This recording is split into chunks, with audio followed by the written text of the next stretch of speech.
Olá, boa noite. Está no ar o Show Business, o mais tradicional talk show de negócios da TV brasileira. E no programa de hoje vamos receber Charles Crick, presidente da KPMG, uma das 4 maiores auditorias do mundo, com quase 6 mil funcionários só no Brasil e mais de 6 mil clientes por aqui. O executivo vai trazer uma pesquisa inédita sobre o ânimo e também desânimo dos empresários atualmente. A incerteza política foi um dos principais pontos citados por executivos como risco para o crescimento dos negócios. Nós também vamos receber Marcelo Mello, presidente da SulAmérica Vida, Previdência e Investimentos, uma empresa com 62 bilhões de reais sob gestão. Eu sou o Bruno Meyer e seja muito bem-vindo ao Show Business desta noite.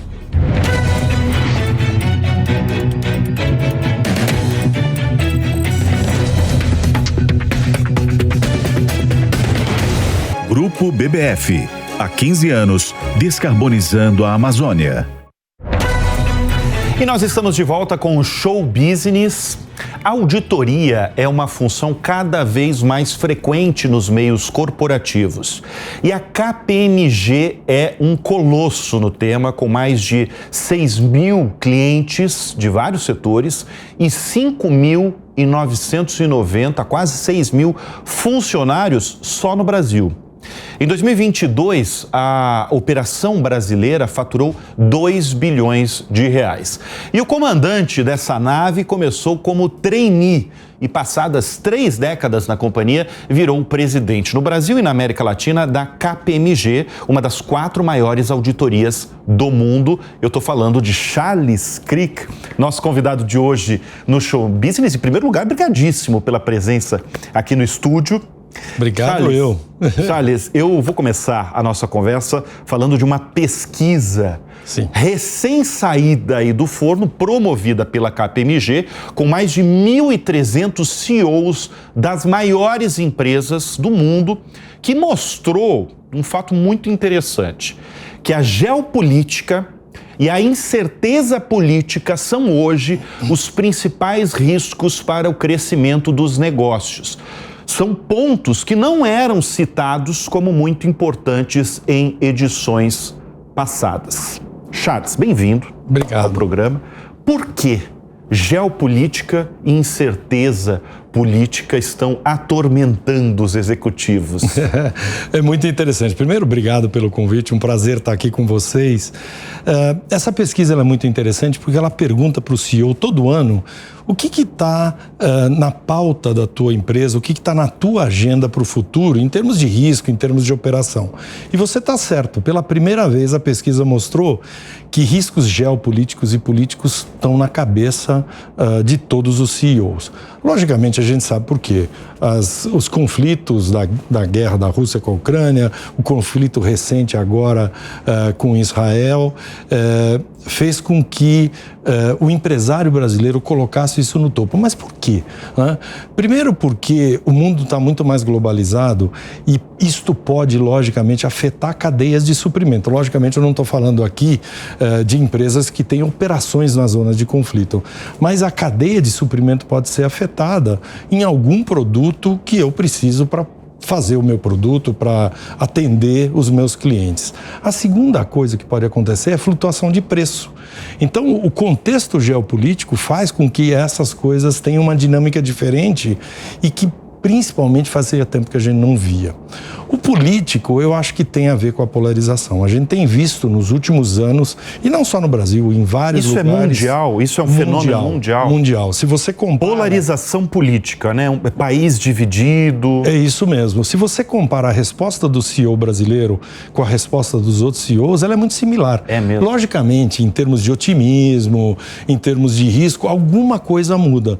Mas a gente está inserido no mundo globalizado, né? E esta polarização, ela preocupa, porque você muitas vezes pode ir de um governo que tenha uma ideia de um lado para um governo que tem uma ideia de um outro lado completamente diferente.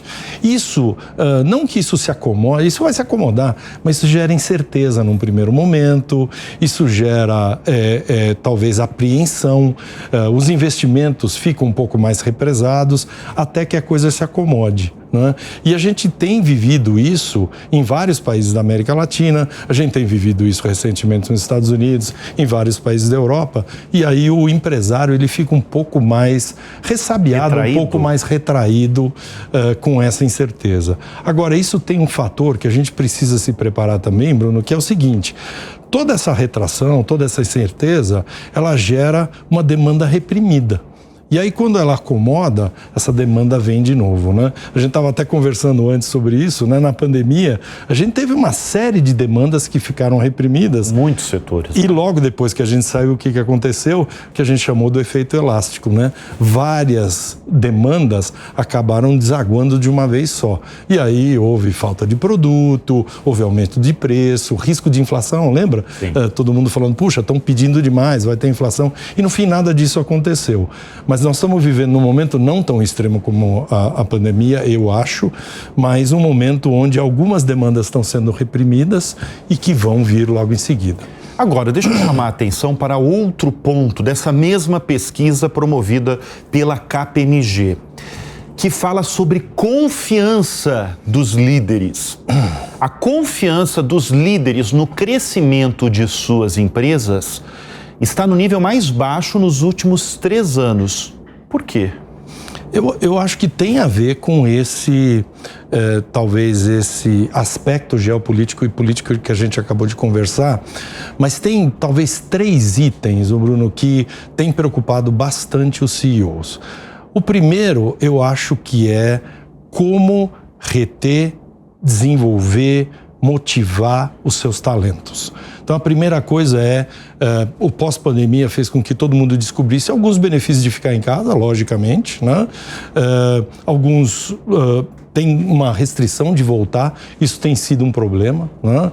Porque ficar só em casa tem seus benefícios, mas ficar só em casa também não funciona, né? Então, isso gera alguma incerteza. Mas o que fazer? O que a empresa faz com um profissional que não quer voltar para o escritório? Demite? Não. Eu acho que, olha só. Não pode ser tão não tão radical. Mas olha só, o que aconteceu durante a pandemia? Eu vou usar um exemplo nosso, da casa, né? A gente acabou contratando várias pessoas, não necessariamente em lugar que a gente tinha escritório. Porque o trabalho remoto permitia isso. O que eu não posso é agora, com a volta do trabalho presencial, simplesmente demitir a pessoa. Eu acho que eu tenho que achar meios de fazer isso. Agora, quando você tem um trabalho como o nosso, que você pode desenvolver de casa, você precisa motivar as pessoas a virem, né? Então, o ambiente de trabalho, nós reformamos, nós mudamos o nosso escritório, faz 10 meses que nós estamos em um escritório diferente, é um escritório muito mais amigável, ele tenta replicar um pouco dos confortos que você tem em casa. Se você for no nosso escritório, você vai ver sofás, você vai ver poltronas, em vez de mesas, sisudas, logicamente tem mesa também, né? Mas é um ambiente um pouco diferente que promove talvez a vontade da pessoa de vir. Mas os profissionais, esse batalhão aí de quase 6 mil profissionais da KPMG no Brasil, eles estão em que modelo? É um modelo híbrido, todo mundo no escritório? É um modelo, a gente tomou uma decisão de não radicalizar nem para um lado nem para o outro. Tá. Nem 100% em casa, nem 100% no escritório. E nós temos uma outra característica que talvez as outras empresas não têm. A gente tem um ambiente de escritório, a gente tem um ambiente de casa e a gente tem um ambiente do cliente. Quando você faz uma auditoria, você faz uma consultoria, você fica nas dependências do cliente. Então, como nós estamos assim, terça, quarta e quinta, a gente tem uma medida de mais ou menos 60% das pessoas indo ao escritório, voluntariamente, nós não definimos nenhuma regra, né? Segunda e sexta é o dia do home office, né? As pessoas estão ficando muito mais em casa, né? Então é assim que tem sido. E o que a gente tem promovido é um happy hour no final do dia, um treinamento para motivar as pessoas a virem. Então você precisa fazer alguma coisa diferente para motivar. Agora, Charles, você comentou que uma das preocupações dos executivos é formar, reter talentos. nas suas empresas. Isso é uma questão que eu escuto muito dos nossos entrevistados aqui no Show Business, as pessoas que sentam na mesma cadeira que você está. Nós temos uma preocupação na formação de profissionais qualificados. O setor de tecnologia, por exemplo, que mais demanda esse profissional. Inclusive, eu recebi em edições atrás presidentes de bancos que falam assim, olha, o Brasil é algo mundial também, mas o Brasil principalmente está vivendo um gap, está vivendo um abismo, vamos chamar, da universidade com o mercado de trabalho. O mercado de trabalho evolui muito rapidamente, se transforma muito rapidamente e a universidade está lá atrás. Isso eu escuto com muita frequência aqui no Show Business. Como desenvolver e formar profissionais nessa mesma velocidade que o mercado de trabalho exige? Esse é um desafio. Eu costumo dizer o seguinte, né? Empresas não fazem negócio com empresas. Pessoas de empresas fazem negócio com outras pessoas de outras empresas. Então, o fator humano, para mim, ele é fundamental. Como fazer isso, Bruno? Não tem outro jeito a não ser investir em treinamento, em capacitação. Uma história bastante interessante, né? Uma empresa de prestação de serviço como nossa sempre teve um setor de treinamento muito forte. A KPMG se orgulha muito de ter há anos e anos áreas de treinamento de contabilidade, de auditoria, de tecnologia, de gestão, todas as áreas que a gente atua para complementar a faculdade, né? Sem isso, hoje, a gente não conseguiria mandar um profissional para atender um cliente. A nossa missão é transformar conhecimento em valor. Se eu não tiver o topo do conhecimento, por que o cliente me contrataria? Então, eu preciso complementar essa base que vem da faculdade e você tem razão. A universidade tem acompanhado menos. Mas olha só o que aconteceu.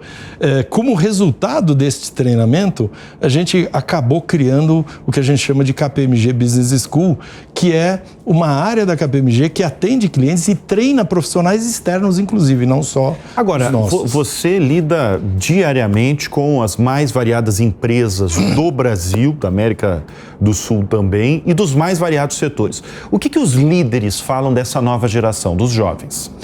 Eu acho que é uma geração diferente, né? Quando eu comparo com a minha geração, a diferença entre talvez um tipo de geração e outro tipo de geração era 10, 15 anos, né? Hoje a diferença entre gerações é um ano. É um ano. Eu ia ano. falar para você. É um ano. Cada ano é uma diferença. Cada ano é uma diferença. E o que acontece? Não adianta a gente falar, a geração é diferente, na minha época. Essa é a nova geração, é essa geração que vai tocar o futuro desse país, exatamente, que vai tocar as nossas empresas. Então, a gente precisa entender os anseios, entender como eles pensam e criar ambientes de trabalho e capacitação para que eles continuem desenvolvendo as nossas empresas, a vida deles, a família deles e, no final das contas, o nosso país também, né? Eu estava falando anteriormente sobre a confiança dos executivos brasileiros, que está, pela pesquisa, está num nível mais baixo nos últimos 3 anos.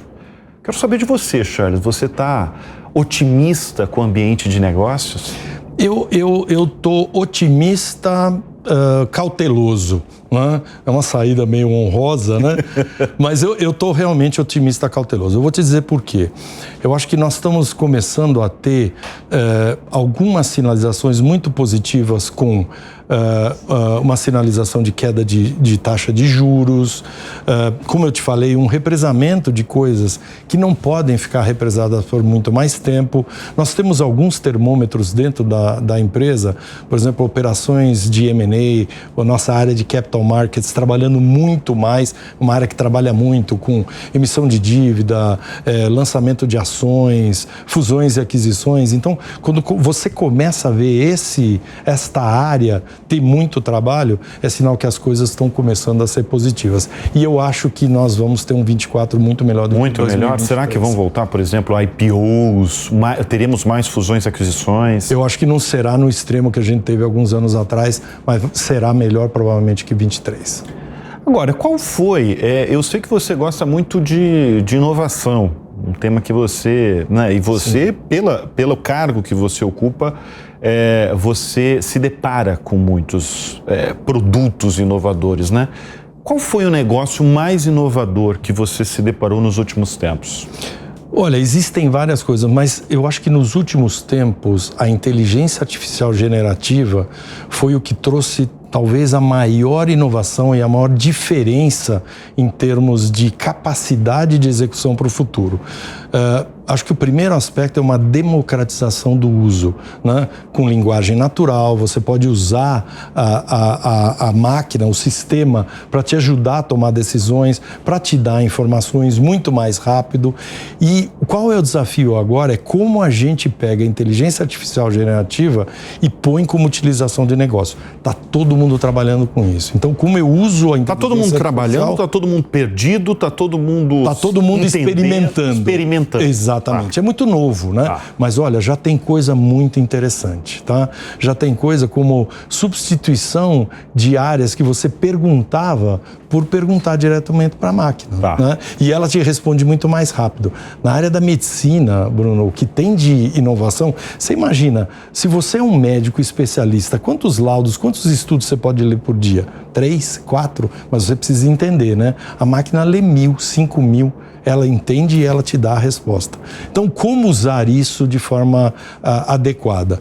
E tem um aspecto que talvez esteja no topo de todo mundo, como usar isso de forma ética, né? Porque você pode eventualmente usar isso para fins que não sejam os mais corretos. Hoje, qual é o setor, você que olha ali, gere, evidentemente, com seus milhares de funcionários, tantas empresas em tantos setores, qual é o setor mais desafiador hoje da economia brasileira?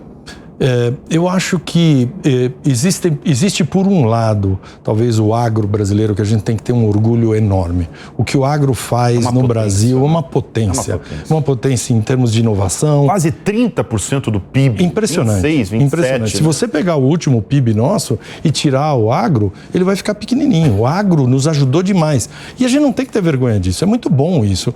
Mas não é um agro simplesmente de cultura, dessas coisas. É um agro com tecnologia, com inovação, com modernidade. Então o agro é um setor que vai muito bem. Eu acho que o setor financeiro brasileiro é um modelo para o mundo inteiro, né? Os nossos bancos, as nossas seguradoras, as fintechs. Então é um mercado que está indo muito bem. Qual foi o setor este ano que mais sofreu? Como sempre, quando a economia está mais desafiadora, quando existe mudança de governo e tal, o varejo tem sofrido muito mais esse ano do que sofreu nos últimos anos. Mas vai recuperar também. Mas por quê? As pessoas estão comprando menos? Estão comprando menos, com certeza, estão comprando menos. E o setor também, ele está se adaptando para o varejo físico e o varejo virtual. Então, tem várias adaptações acontecendo. Ô Charles, eu queria falar um pouco de um dos maiores business aí de vocês, porque vocês têm alguns business, quero até que você fale desse, mas um dos que a KPMG é conhecida, que é auditoria. Sim. Eu queria que você explicasse para o nosso espectador mesmo qual que é o papel do auditor e por que essa função está sendo tão falada nos últimos tempos. Sim. Bom, a auditoria é uma área formada por profissionais ultra treinados, que são formados em contabilidade, né? Mas não necessariamente só em contabilidade, mas em contabilidade. E o objetivo da auditoria é analisar a preparação das demonstrações financeiras que o cliente preparou.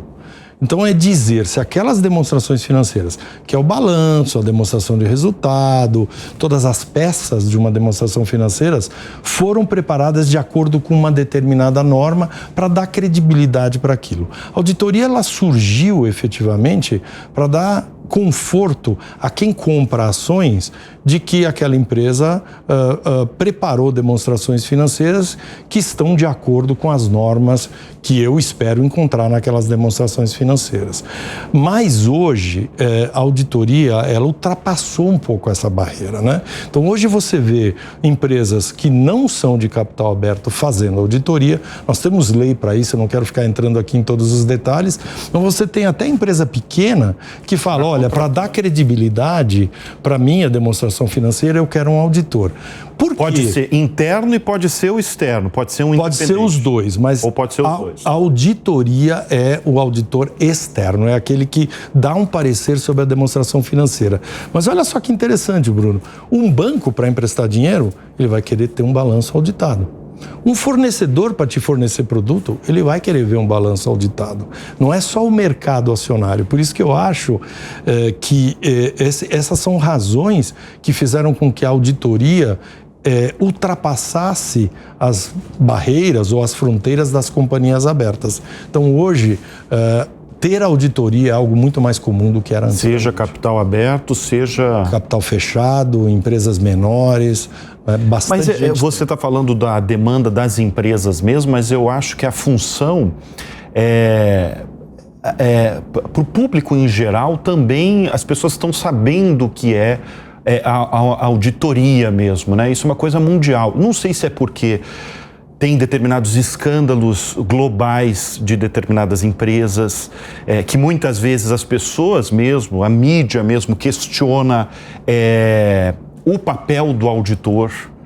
Eu acho que tem determinadas coisas, tem determinados momentos que virou uma questão mais das pessoas mesmo, de as pessoas parecerem a ver o que é o papel do editor, do auditor, do editor não. Não, do auditor, exatamente. E o auditor, se você pensar, né, ele está lá para dar talvez credibilidade para algo que a empresa preparou. O auditor, olha só, uma das coisas que as pessoas confundem é se o auditor está emitindo a demonstração financeira. Ele não poderia dar uma opinião sobre aquilo se ele mesmo emitisse. Então, quem emite toda a demonstração financeira são as empresas, são os clientes. O auditor vai lá, faz testes, faz procedimentos de acordo com normas internacionais para dizer se aquilo está de acordo com a norma. Ô Charles, o que um auditor não pode fazer de maneira alguma? Nossa senhora, tem um monte de coisa que ele não pode fazer de forma nenhuma, né? Mas o auditor, ele tem uma regra específica, né, do que o auditor deve fazer, né? Então o auditor, ele deve ter ética, o auditor deve ser independente, tanto que se chama auditoria independente, né? E outras coisas, a gente podia fazer uma lista aqui sobre o que o auditor não deveria fazer. E agora, você tem 37 anos na empresa, você começou como trainee, né? Comecei como trainee. Assim, se você pegar um ponto da transformação, não só da empresa, mas assim de todos esses setores, você pode falar inclusive do papel do auditor, o que mais mudou? Eu acho que o que mudou, eu não quero ser nostálgico aqui, mas quando eu comecei a auditoria, eu recebi um bloco de 14 colunas, uma lapiseira e fui trabalhar, né? Então eu fui fazer o meu trabalho.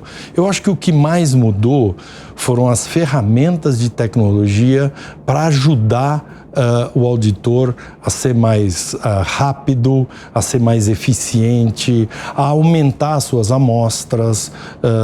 Então, a evolução da tecnologia aplicada na auditoria aumentou muito. O número, o volume de investimento, as parcerias que a gente tem com vários provedores no desenvolvimento de ferramentas é um negócio enorme, né? Hoje, você extrai os dados do cliente de forma eletrônica, a máquina faz uma série de testes e você trabalha muito mais com exceções.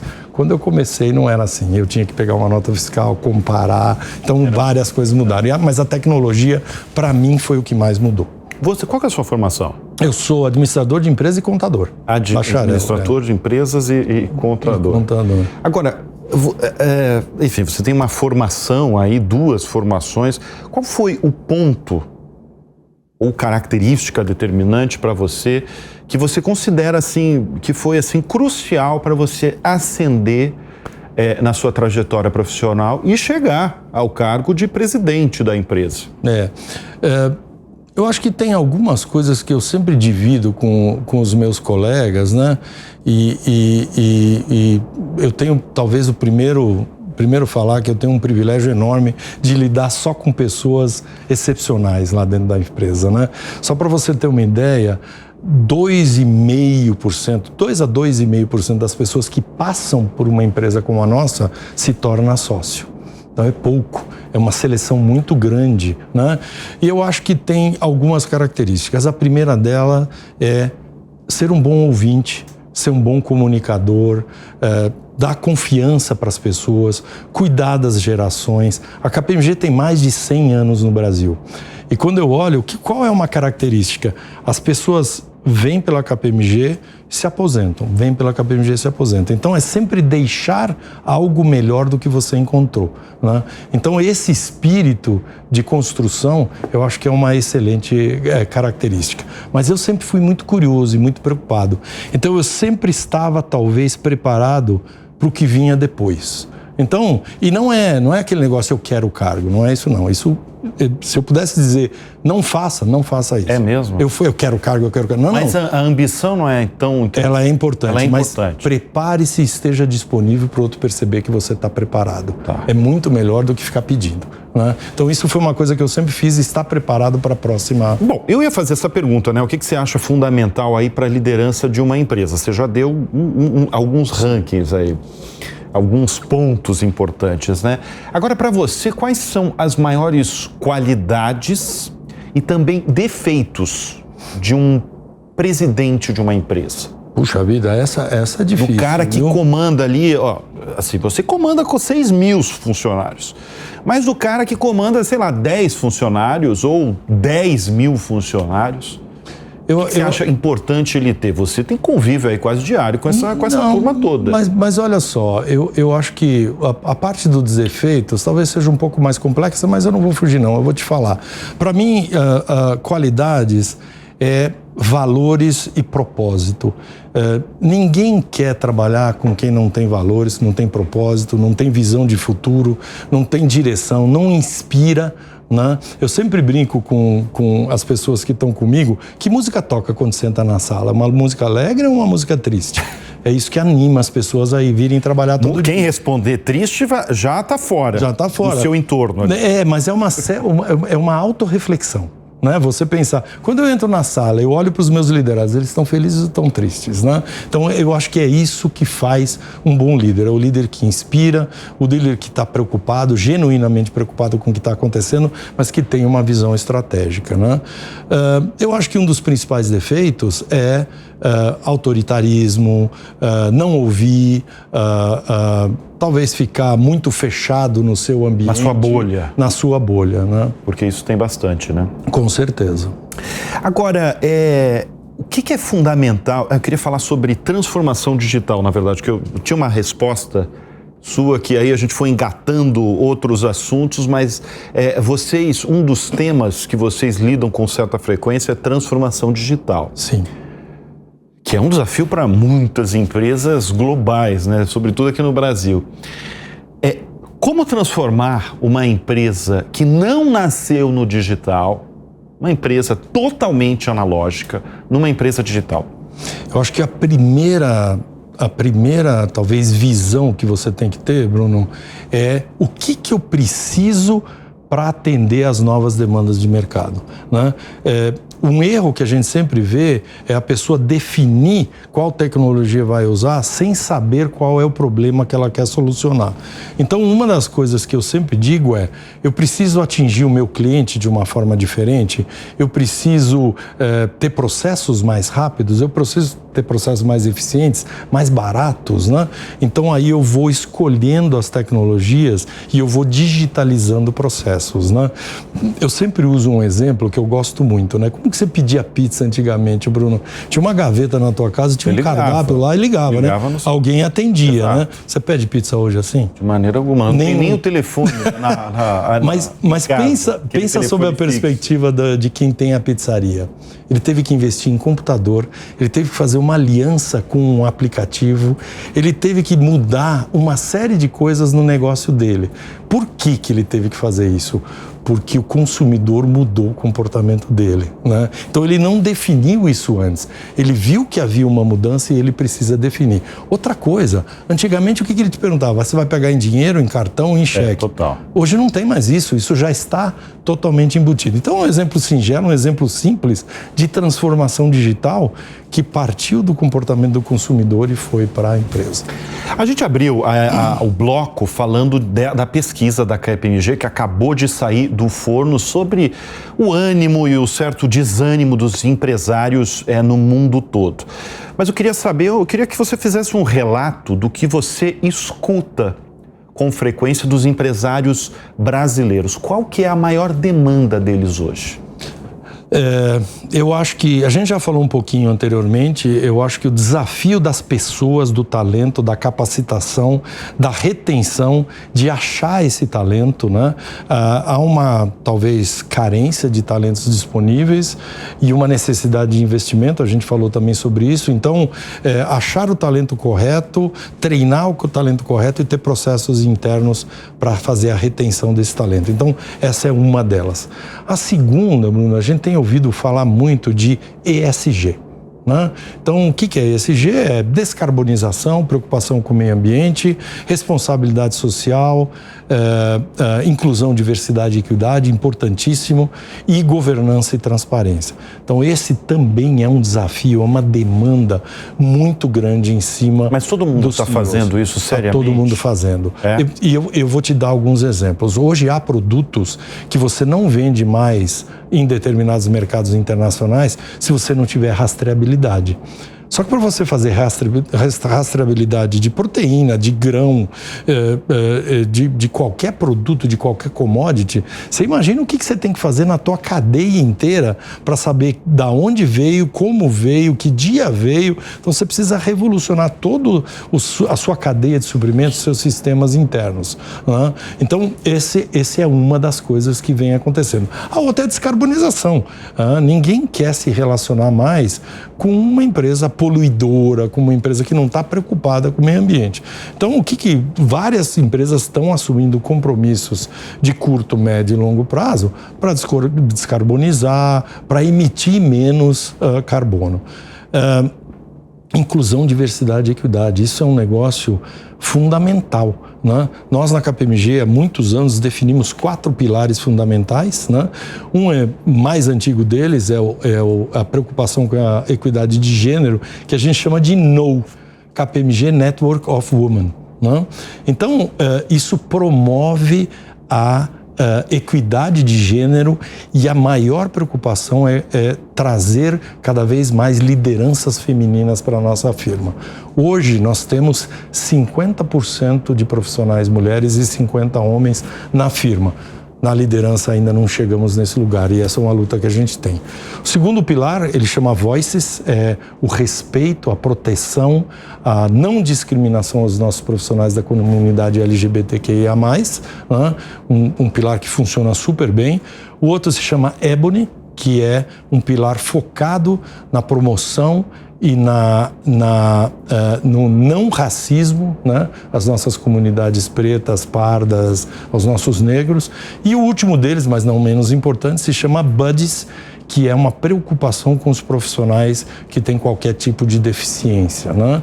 Então, quando você olha nisso no S, né, de responsabilidade social, então é ajudar as comunidades, mas é também dentro de casa ter um ambiente inclusivo. E o último é transparência e governança, logicamente. Transparência. Né? Quanto mais transparência e governança a gente mostrar, melhor a gente vai ser. O que dá mais trabalho e o que é mais complexo? É você lidar com empresas familiares ou de capital aberto?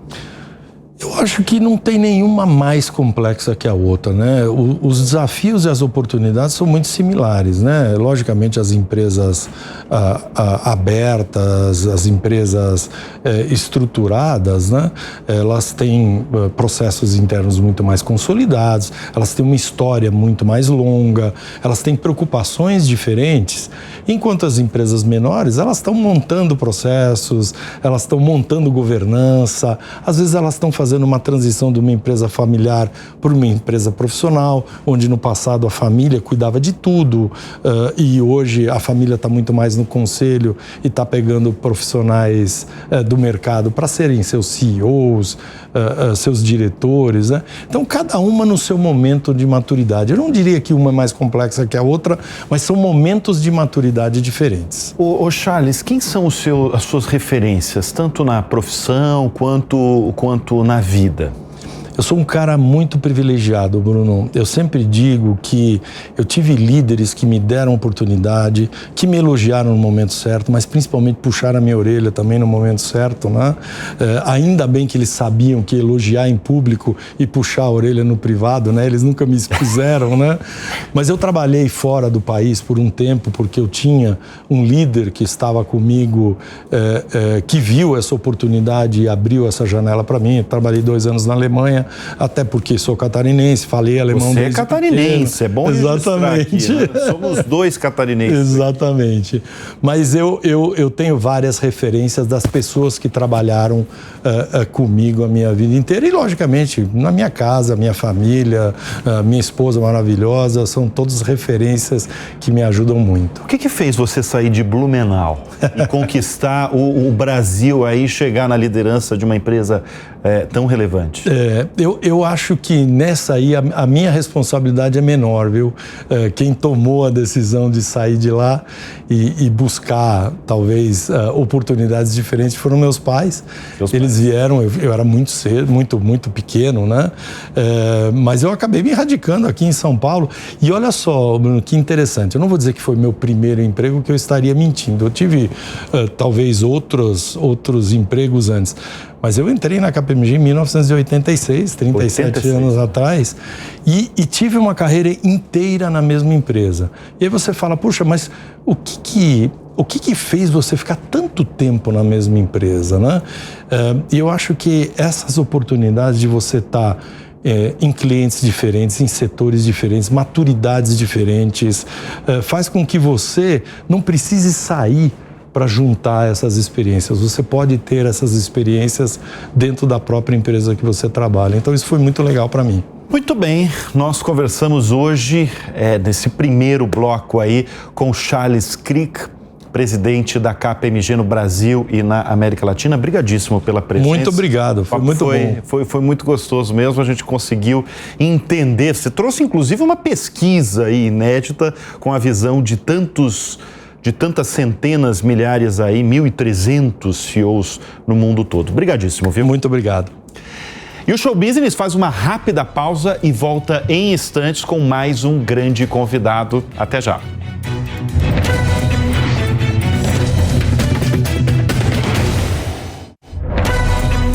E nós voltamos com o Show Business. Agora a gente vai mergulhar no mercado financeiro, porque este bloco, o entrevistado é o executivo Marcelo Mello, presidente da Sul América Vida, Previdência e Investimentos, uma empresa aí que tem 62 bilhões de reais sob gestão, sendo 13 bilhões de crédito privado. Marcelo, brigadíssimo pela presença em nossos estúdios.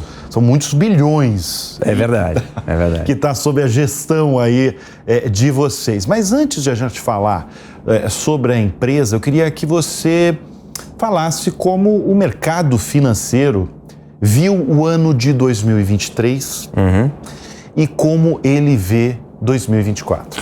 Bom, primeiro é um prazer estar aqui contigo. Obrigado pelo convite. 2023 está sendo um ano muito difícil, né? Um ano que a gente teve uma situação global de aperto monetário, taxa de juros mais altas praticamente no mundo inteiro, no Brasil também. A gente teve questões geopolíticas e a gente teve um ambiente com muita volatilidade. Esse ambiente que a gente viu em 2023 é um ambiente com baixa propensão a risco. Então a gente não viu IPOs, a gente não viu follow-ons ou muito pouco follow-ons, que são ofertas subsequentes de empresas que já têm ações listadas, e a gente viu uma indústria de fundos com captação negativa, ou seja, investidores resgatando recursos para fazer frente às suas obrigações por conta de um ano desafiador. a gente termina o ano de 2023 diferente de como a gente começou. Esse final agora, ele começa a mostrar sinais de recuperação. Uma inflação arrefecendo, não só aqui, como na principal economia mundial, que é os Estados Unidos. Então, toda aquela discussão do patamar do juro americano, por quanto tempo a taxa de juros americana vai ficar no nível mais elevado, existia muita dúvida. Hoje o mercado já tem uma percepção de que o juro americano é isso que está aí, entre 5 e 5,25. E o ano que vem o mercado já começa a projetar reduções na taxa de juros americana. Então, mesmo que a gente ainda tenha, no momento, taxa de juros elevada, o fato do mercado conseguir já enxergar para frente um arrefecimento do aperto monetário já é um sinal de maior propensão a risco. Então, eu acho que esse final de ano está sendo positivo por conta disso, mas a gente vai ver de forma mais concreta, com janela para IPO, com mais emissões de dívida privada em 2024. Isso que eu ia perguntar, porque você falou de IPO e realmente é um inverno aí de IPO, isso não só no Brasil, né? Não. Estados Unidos, se pegar a Europa também. Eles vão voltar? O que o mercado está pensando? Vão voltar? Tem chances aí de voltar? Não estou nem falando daqueles IPOs de 2020, 2021, né? Era uma sequência de IPOs. Mas eles, de alguma forma, voltam? 2021 a gente teve 46 IPOs. 2020 a gente teve 26 IPOs. Era uma sequência. No ano da pandemia, né? E 2022 e 2023, zero. Não é que a gente teve alguns follow-ons, mas IPO, 2 anos consecutivos sem IPO. O que muda o que faz mudar essa situação? Uma percepção de um juros menor e uma inflação mais controlada. Porque, como eu falei, esse ambiente é um ambiente onde os investidores se antecipam, acreditando na queda da taxa de juros, que traz conforto para a rentabilidade deles, e quando eles enxergam para frente, olham para frente e percebem que essa taxa não vai ser a que está aí, eles começam a se mexer, principalmente os maiores investidores, são os investidores institucionais, eles começam a se mexer e tomar mais risco. Isso é uma janela para IPO. Então, a gente acha que 2024, mesmo no primeiro semestre de 2024, a gente vai começar a ver empresas com esse processo de IPO aqui no mercado brasileiro, e o mercado acionário americano é um mercado muito robusto, com essa percepção de juro menor já em 2024, a gente também deve ter um ambiente mais propenso a risco. Marcelo, como é que você vê o setor financeiro brasileiro e como é que os outros nos veem? Eu escuto falar muito bem, inclusive, da organização, da organização e também da inovação oriundo aí do setor financeiro brasileiro. E o maior exemplo é o Pix, né? Um sucesso extraordinário, né? Eu quero chegar no Open Finance também, eu quero saber a sua opinião sobre o Open Finance. Mas como é que você vê o setor financeiro brasileiro? O setor financeiro brasileiro é um exemplo para qualquer outro mercado desenvolvido. Então, a gente tem um mercado bancário extremamente moderno, exemplar, é benchmark para o mundo inteiro.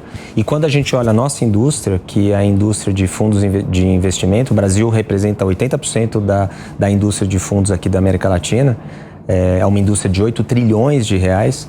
Quando a gente olha a nossa indústria, também a indústria de fundos aqui no Brasil é uma das mais transparentes do mundo.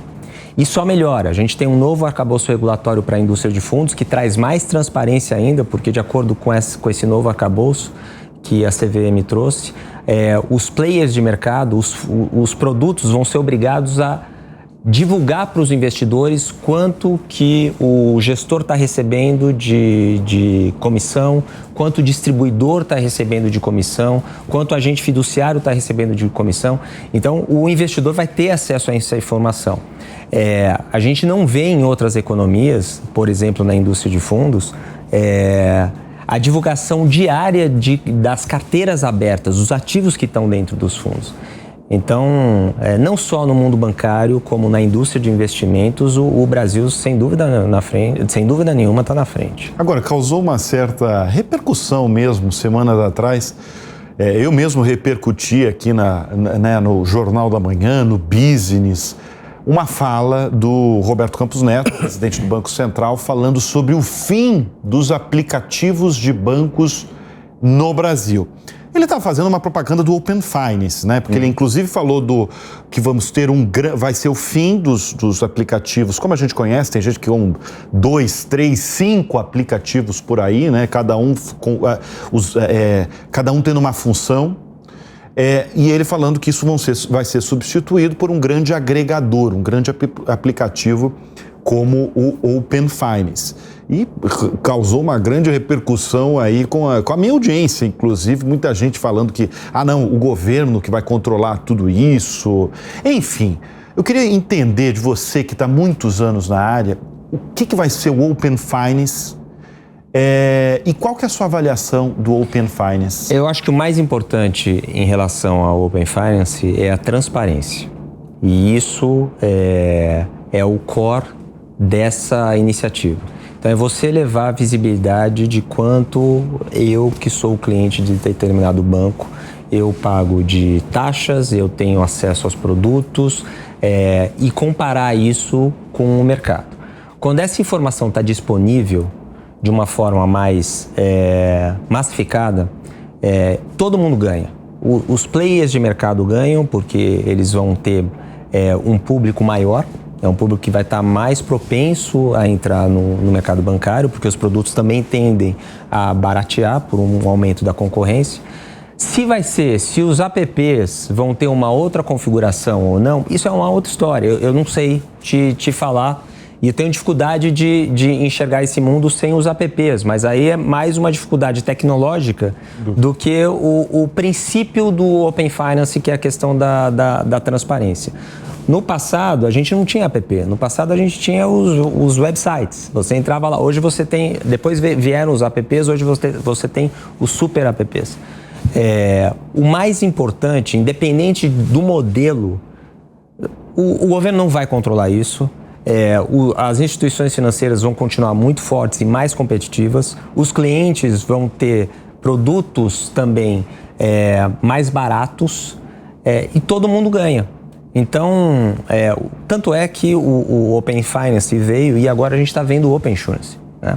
Existe uma iniciativa também no mundo de seguros de caminhar na mesma direção do Open Finance. Então, a gente é muito otimista e eu acho que ninguém está correndo risco em relação a essa iniciativa. Você, além de investimentos, você cuida de outras áreas lá, né? De seguro de vida, de previdência. Eu queria falar sobre seguro de vida, porque quando a gente faz a comparação com outros países, como os Estados Unidos, você tem o seguro de vida ali representando, muita gente tem o seguro de vida. No Brasil, é o oposto disso. Sim. Né? Você certamente tem dados aí para mostrar que tem uma dificuldade do brasileiro aí entrar nesse mercado. Por quê? Bom, tem uma questão cultural, né?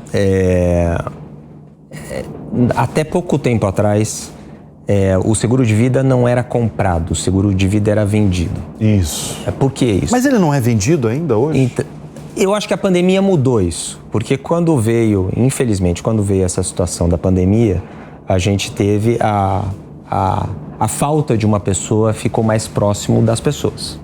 E as pessoas começaram a atentar mais com a importância de se ter um produto que oferecesse uma certa segurança para a família. E aí a gente viu 2020, 2021 e 2020, 21, 22 e agora 23, o produto de seguro de vida crescendo entre 20% e 30% ao ano, uma coisa que não acontecia no passado. Mas ele é muito pequeno ainda, né? Se a gente pegar em relação ao PIB, o seguro de vida que é voluntariamente contratado representa 0,5% do PIB. 0,5% do PIB. E quando você vê países envolvidos, a gente está falando de 3,5%, 4% do PIB. É claro que o Brasil tem uma questão de renda, mas quando você olha outras indústrias que podem ser usadas como proxy, como exemplo do potencial do seguro de vida, como a indústria de previdência, por exemplo, previdência tem 11 milhões de pessoas contribuindo para a previdência aberta. E está crescendo esse número? As pessoas estão mais preocupadas, por exemplo? Na previdência, a previdência é mais sensível às crises.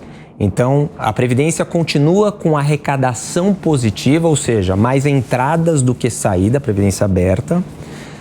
Mas em termos de crescimento, está menor do que o ano passado. Agora, quando você pega uma janela de 10 anos, a Previdência aberta no Brasil cresce muito, a fechada também. Mas eu estou usando o exemplo da Previdência aberta só para mostrar que se eu tenho muito pouca gente ainda no seguro de vida, e se a renda é uma das explicações, ainda tem potencial, porque tem mais gente num produto que tem a necessidade de uma renda mais elevada, como Previdência aberta, e quando a gente olha a indústria de fundos, tem 37 milhões de pessoas com contas em fundos de investimentos. Então, o produto fundo de investimento é um produto já muito massificado no mercado, as pessoas entendem, as pessoas percebem a necessidade, o produto Previdência vem crescendo e o vida, eu acho que a pandemia trouxe essa necessidade. Então, eu acho que essa fotografia que a gente tem esse ano de crescimento de 20%, 30%, ela vai continuar por muito tempo. E, sem dúvida nenhuma, é uma baita oportunidade para quem trabalha nesse mercado. Ô Marcelo, o que falta para o Brasil decolar? O que falta para o Brasil decolar, primeiro, estabilidade, né? A gente acabou de falar de renda. Para um país mostrar um crescimento consistente por muito tempo. Esse que é o ponto, né? Deixar daquele crescimento pífio durante tantos anos e decolar. Isso. E mostrar. Ter uma consistência aí nesse crescimento. E elevar o PIB potencial, digamos assim. Uma das questões críticas fundamentais é a renda. E quando você tem um período muito curto de crescimento de renda e depois um outro período de decréscimo de renda, como a gente está vendo esse período mais recente, obviamente você fica limitado em relação ao PIB potencial. A gente teve uma janela que foi lá de 2011 para até antes um pouco, 2007 a 2015 ou 2016, onde a renda real ela cresceu de forma consistente. Aí a gente viu um crescimento importante aqui no Brasil. Então, renda é uma questão relevante.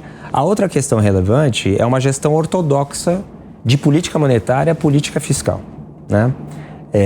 E isso a gente está tendo essa discussão agora, né? Tem toda essa discussão, quanto que vai ser o déficit fiscal o ano que vem, se vai ser zero, se vai ser diferente de zero. O mercado já contratou que não vai ser zero.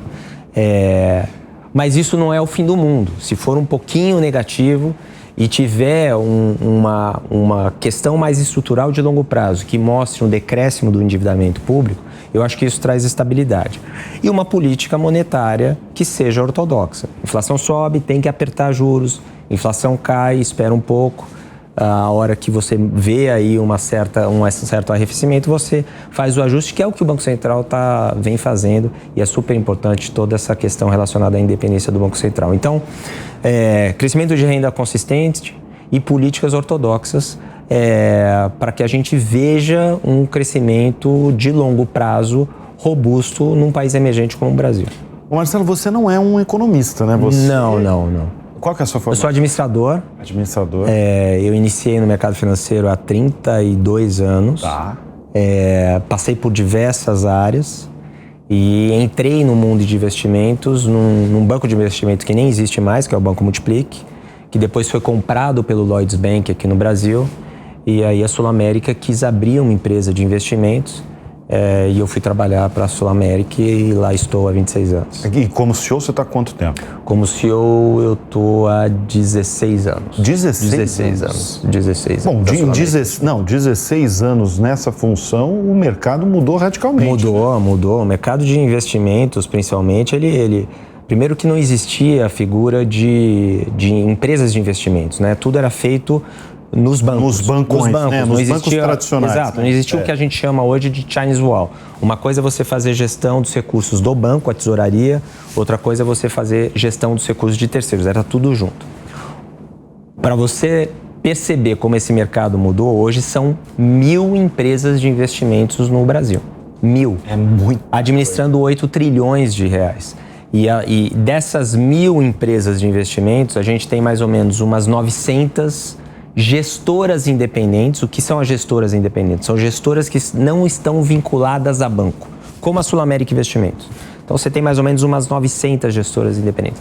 Destas 900, a SulAmérica Investimentos é uma das maiores, com 62 bilhões sob gestão.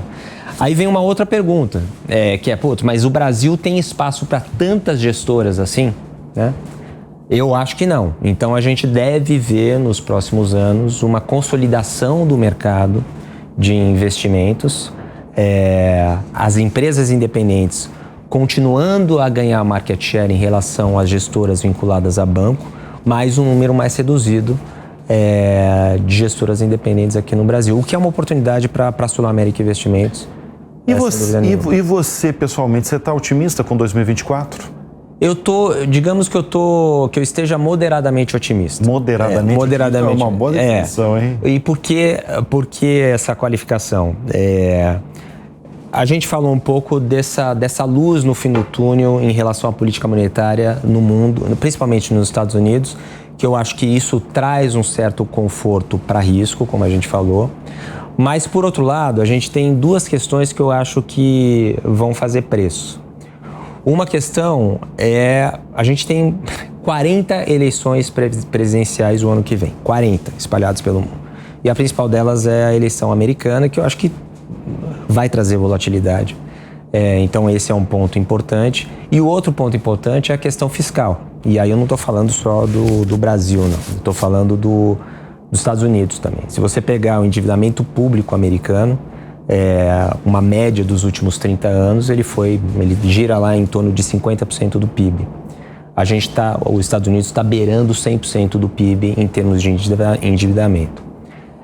Isso é um problema? Não, porque não falta credor, não falta investidor para comprar um título público americano. Agora, uma coisa é você ter um endividamento de 50% do PIB, outra coisa é 100%. Isso significa mais prêmio. Então o investidor vai pedir um prêmio maior para o governo americano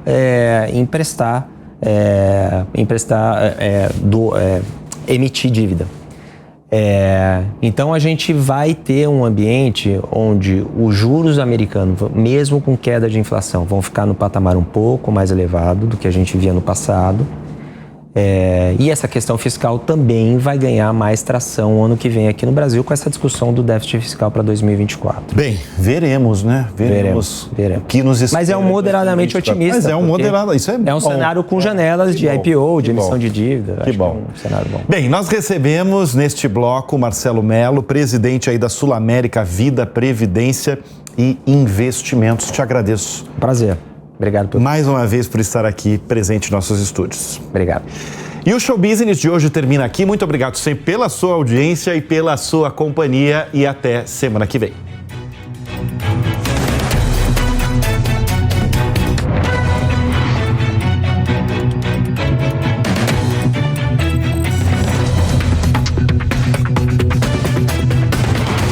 Grupo BBF. Há 15 anos, descarbonizando a Amazônia.